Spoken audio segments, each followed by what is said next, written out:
ओम शांति। अव्यक्त मुरली। माया के चक्रों से परे स्वदर्शन चक्रधारी ही भविष्य में छत्रधारी। 18/9/75। निर्बल को महाबलवान बनाने वाले, माया के चक्रों में से मुक्त करने वाले, रहमदिल व स्नेहमूर्त शिव बाबा स्वदर्शन चक्रधारी सो छत्रधारी बच्चों को देख बोले। आज बाप दादा सब ब्राह्मण बच्चों के वर्तमान और भविष्य दोनों को देख हर्षित हो रहे हैं। हर एक स्वदर्शन चक्रधारी सो छत्रधारी है। वर्तमान चक्रधारी और भविष्य में छत्रधारी। चक्रधारी नहीं तो छत्रधारी भी नहीं। जिन बच्चों का इस संगम युग का यह थोड़ा सा अमूल्य समय निरंतर सदा काल चक्र चलता रहता, अर्थात अविनाशी चक्रधारी, वही आत्माएं सदा काल छत्रधारी बन सकती हैं। चक्रधारी बनने वाली आत्मा सदा माया अधिकारी होगी। माया अधिकारी आत्माएं ही बाप के बेहद वर्षे के अधिकारी बनती है, अर्थात स्वदर्शन चक्रधारी सो छत्रधारी बनती है।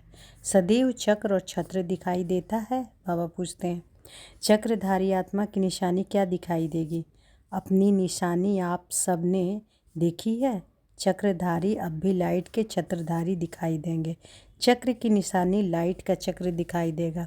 ऐसा चक्रधारी सदैव माया के अनेक प्रकार के चक्रों से मुक्त होगा। जैसे अपनी देह की स्मृति के अनेक व्यर्थ संकल्पों के चक्र से, लौकिक और अलौकिक संबंधों के चक्र से, अपने अनेक जन्मों के स्वभाव और संस्कारों के चक्र से और प्रकृति के अनेक प्रकार के आकर्षण के चक्र से वह सदैव मुक्त होगा। सिवाय स्वदर्शन चक्र के वह और कोई चक्र में आ नहीं सकेगा। अन्य आत्माओं को भी बाप से प्राप्त हुई शक्तियों द्वारा अनेक चक्रों से सहज ही छुड़ा देगा। माया के अनेक प्रकार के चक्रों की निशानी क्या होगी? जैसे चक्रधारी आत्मा लाइट के ताजधारी होगी और वहाँ के वर्षे के अधिकारी होगी, वैसे माया के अनेक प्रकार के चक्कर में आने वाली निशानी क्या होगी? जैसे उनके सिर पर लाइट का ताज है, वैसे उनके सिर पर अनेक प्रकार के विघ्नों का बोझ होगा। ताज नहीं, सदैव किसी न किसी प्रकार का बोझ उनके सिर पर अर्थात बुद्धि में महसूस होगा। ऐसी आत्मा सदैव कर्जदार और मर्जदार होगी। उनके मस्तक पर, मुख पर सदैव क्वेश्चन मार्क होंगे। हर बात में क्यों, क्या और कैसे यह क्वेश्चंस होंगे। एक सेकंड भी बुद्धि एकाग्र अर्थात फुल स्टॉप में नहीं होगी। फुल स्टॉप की निशानी बिंदी होती, अर्थात मनसा में भी बिंदु स्वरूप की स्थिति नहीं होगी।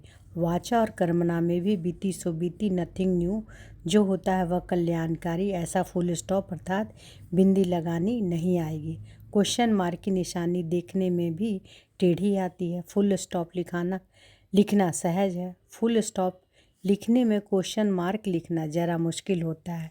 तो अनेक प्रकार के क्वेश्चन करना, चाहे स्वयं से अथवा दूसरों से या बाप से, यही निशानी है। यह आत्मा स्वदर्शन चक्रधारी सो छत्रधारी नहीं। तो बाबा क्या बोले कि फुल स्टॉप लिखने से क्वेश्चन मार्क लिखना जरा मुश्किल होता है। तो अनेक प्रकार के क्वेश्चन करना, चाहे स्वयं से अथवा दूसरों से या बाप से, यही निशानी है कि यह आत्मा स्वदर्शन चक्रधारी सो छत्रधारी नहीं। ऐसी आत्मा हर संकल्प से सदा स्वयं से भी क्वेश्चन करती रहेगी कि क्या मैं सफलता मूर्त बन सकती हूँ? मैं सर्व के संपर्क में सफलता प्राप्त कर समीप आत्मा बनूंगी? मैं सर्व के स्वभाव संस्कार में चल सकूंगी? सर्व को संतुष्ट कर सकूंगी? ऐसे अनेक प्रकार के क्वेश्चन स्वयं के प्रति भी होगा और अन्य के प्रति भी होंगे। यह मेरे से ऐसे क्यों चलते हैं? मुझे विशेष सहयोग क्यों नहीं मिलता? मेरा नाम, मेरा मान क्यों नहीं होता? इसी प्रकार के अन्य के प्रति क्वेश्चन होंगे।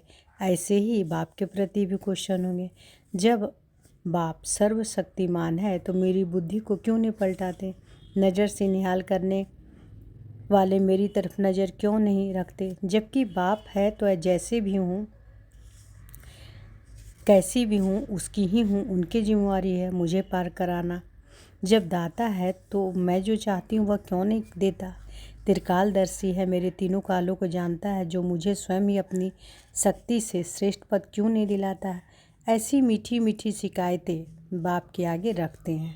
एक तरफ जन्म जन्म का बोझ, दूसरी तरफ बाप के बच्चे होने के नाते बाप द्वारा प्राप्त हुए सर्वाधिकार के रिटर्न करने का फर्ज पालन न करने के कारण, अर्थात अपना फर्ज ना पालन करने के कारण फर्ज के बजाय कर्ज बन जाता है। कर्ज का बोझ आत्मा की सर्व कमजोरियों के मर्ज के रूप ले लेता है। ऐसे डबल बोझ वाले स्वदर्शन चक्रधारी कैसे बन सकेंगे? एक तो चक्रधारी, दूसरे हैं बोझधारी। ऐसे बोझ वाली आत्माएं डबल लाइटधारी कैसे बनेंगी? इसलिए उनकी बार बार एक ही आवाज़ निकलती है कि अनुभव नहीं होता। सुनते ही रहते, चलते भी रहते, लेकिन प्राप्ति की मंजिल नज़र नहीं आती। बड़ा मुश्किल है। ऐसी आवाज़ बाप सुने और ऐसे बच्चों को देखे तो बाप क्या कहेंगे? मुस्कुराएंगे और क्या करेंगे? फिर भी रहमदिल बाप के संबंध के कारण बार बार हिम्मत और उल्लास दिलाते रहते हैं कि तुम ही बच्चों ने अनेक बार विजय प्राप्त की है। हिम्मत आपकी, मदद बाप की। फिर भी चलते चलो, रुको नहीं। कल पहले मुआफिक फिर से विजयी बन जाओ। सिर्फ 1 सेकंड भी बच्चे दिल से सर्व संबंधों से याद करो तो उस 1 सेकंड में मिलने की अनुभूति व प्राप्ति सारे दिन में बार बार सब तरफ से दूर कर एक बाप के तरफ आकर्षित करती रहेगी। भले कितने भी निर्बल हो, लेकिन 1 सेकंड की याद इतना तो कर सकते हैं। बाबा कहते हैं कि भले कितने भी निर्बल हो, लेकिन 1 सेकंड की याद इतना तो कर सकते हैं। ऐसी निर्बल आत्माओं को 1 सेकंड की याद रखने की हिम्मत के रिटर्न बदले उत्तर में बाप 1000 गुना मददगार बनेंगे। इससे सहज और क्या करेंगे? या आपकी तरफ से योग भी बाप ही लगाएं? बाबा पूछते हैं या आपकी तरफ से योग भी बाप ही लगाएं? नाजुक बच्चे हैं ना, नाजुक बच्चे बाप से भी नाज करते हैं। इसलिए नाजयुक्त नहीं बनो, लेकिन राजयुक्त और युक्ति युक्त बनो। समझा? अच्छा, ऐसे चक्रधारी सुछत्रधारी स्वयं को और सब को निर्बल से महाबलवान बनाने वाले, सर्व कमजोरियों की सेकंड में संकल्प में बलि देने वाले, ऐसे महाबली चढ़ाने वाले महाबलवान अर्थात मास्टर सर्वशक्तियों को शस्त्र समान कर्तव्य में लाने वाले, ऐसे कर्मयोगी सहजयोगी आत्माओं के प्रति बाप दादा का याद, प्यार और नमस्ते।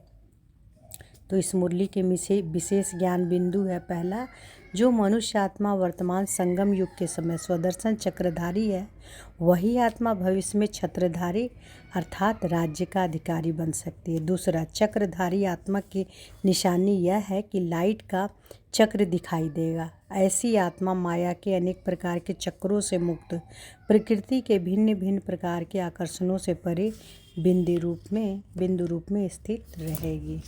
अच्छा, ओम शांति।